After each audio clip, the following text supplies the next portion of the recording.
que essa comissão aprofunde o debate sobre esse assunto, que é relevantíssimo e precisa ser aprofundado, como eu disse, para ser combatida. A doutrinação deve ser combatida a todo custo. Agradeço muito ao professor Braulio. Eu quero agradecer aqui a todos os nossos convidados, professor Braulio, professor Erlando, professor Miguel, que acaba de falar, professor Franklin Leão, nosso está tombado aqui com móveis e utensílios, está sempre na comissão, professor Yolanda, aos deputados, aqueles que aqui vieram.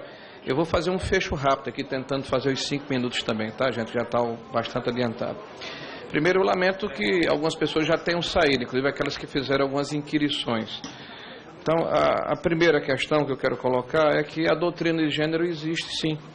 Tá? E a deputada certamente, talvez no afã de defender o seu posicionamento, tem esquecido. As americanas Kate Millett e Shulamita Firestone são as principais autoras que defendem essa questão do gênero diferenciado, né? Da maneira como tem que ser tratado na visão delas. Depois aqui o professor está presente, né? Nós falamos aqui sobre a questão do livro A Origem da Família e Propriedade do Estado, né? Eu vou trazer o livro para a deputada Alice Portugal, que eu tenho. Aliás, Sun Tzu dizia: conhece teu inimigo, né? Para poder debater com ele. Então eu não faço a discussão rasa, né? Então no prefácio do livro que eu tenho, fala justamente de que Marx e o antropólogo Morgan escreveram a respeito, discutiram a respeito, e Engels depois escreveu o restante do livro e o publicou. Se há algum problema intelectual, é do prefácio do livro que eu li. A outra questão, professor, eu considero que Engels... Eu vou trazer o livro para a deputada Alice Portugal aqui na Comissão da Educação, ela vai olhar, né?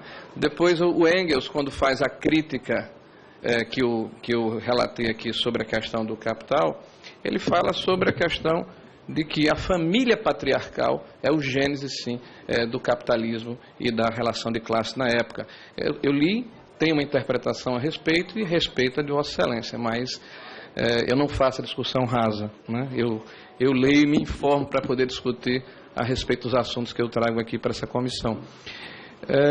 Uma coisa importante também, eu escutei aqui atentamente o discurso da deputada Alice, né, que foi muito enfática. Aliás, eu reconheço que ela é uma das melhores e maiores debatedoras aqui da casa. Eu lamento muito a falta dela aqui. Mas quando se faz um discurso, né, se dizendo que o passado da ditadura militar justifica o que está sendo feito nesse, aí, pelo amor de Deus, né, eu não acredito que nada justifique o errado. Tá? Então, a minha ética é diferente, eu penso diferente. Aliás, o regime comunista ao longo da história, eu sou professor de história, e respondendo à professora que representa ali o sindicato, que eu acho que saiu, né, que me faz algumas perguntas pontuais, por exemplo, sobre a questão de quando ela, como professora de história, queria ensinar o princípio da polis da democracia.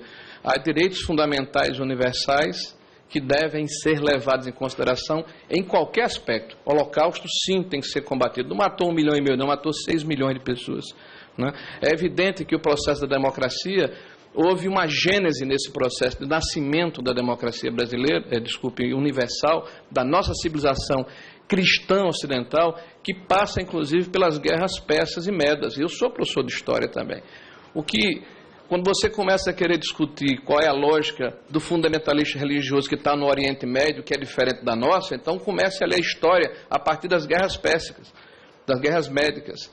Porque naquela época o absolutismo teocrático de um rei se contrapunha contra as cidades-estados democráticas da Grécia. Então a partir dali se dividiu o mundo. O Oriente pensa de uma maneira, majoritariamente nós pensamos de outra. Então eu não faço a discussão rasa. Eu leio para poder falar o que eu acredito e o que eu penso. E o comunismo na história tem péssimos exemplos. Aliás, o comunismo, na sua essência, quando foi instalado, foi no Khmer Vermelho, em Camboja. Está aí quantos milhões de pessoas foram mortos apenas porque queriam ser professores, queriam pensar diferente. Mais de 1 milhão de pessoas foram mortas no Khmer Vermelho. A questão da discriminação no comunismo, em Cuba tem campo de concentração para homossexuais, no Brasil não tem, não. Tá? Os pogroms que foram feitos na União Soviética, aliás, a única diferença, na minha opinião, entre comunismo e fascismo, que são irmãos gêmeos, é que um professa a questão totalitária no Estado e a outra internacional, porque combate as religiões, comunismo, fascismo e nazismo. Combate às minorias, comunismo, fascismo, nazismo. Partido único, comunismo, partido e nazismo. E por aí vai. Então, um é nacionalista, o outro é internacional. Então, vamos ler a história e falar com maior responsabilidade. Porque eu não estou aqui querendo criminalizar e prender pessoas que estão exercendo a sua atividade. Aliás, o senso comum, que são as leis, não são uma regra, não. É para punir as exceções. Quantos cometem ilícitos? Aqueles que transgridem a lei são a maioria? É evidente que não. É a minoria que transgride. E a minoria, quando transgride o senso comum, é evidente que tem que ser penalizada. Conversei, como disse no início da nossa conversa aqui, na nossa audiência pública, com o relator. Eu acho que o sentido e o objetivo do projeto foi alcançado pelo debate que está sendo estabelecido aqui. E vamos aprofundar. Tá? Mas nós não temos interesse nenhum, de pegar na mão e na consciência de ninguém. Agora, eu não aceito, como cidadão e como parlamentar, que doutrina de direita ou de esquerda passem por cima do pátrio poder da família e transgridam a Constituição Federal. Claro que essa é a minha voz e o meu pensamento, e vai ser discutido com os nossos pares da maneira mais democrática possível. O que vai prevalecer é a vontade da maioria. Agradeço a todos, muito obrigado e bom trabalho a todos. Antes de encerrar os trabalhos, agradeço a presença de todos, em especial aos senhores deputados, e os convoco para amanhã às 9h30 no plenário dessa reunião para o lançamento do mapa do ensino superior e orientações sobre emendas à LOA.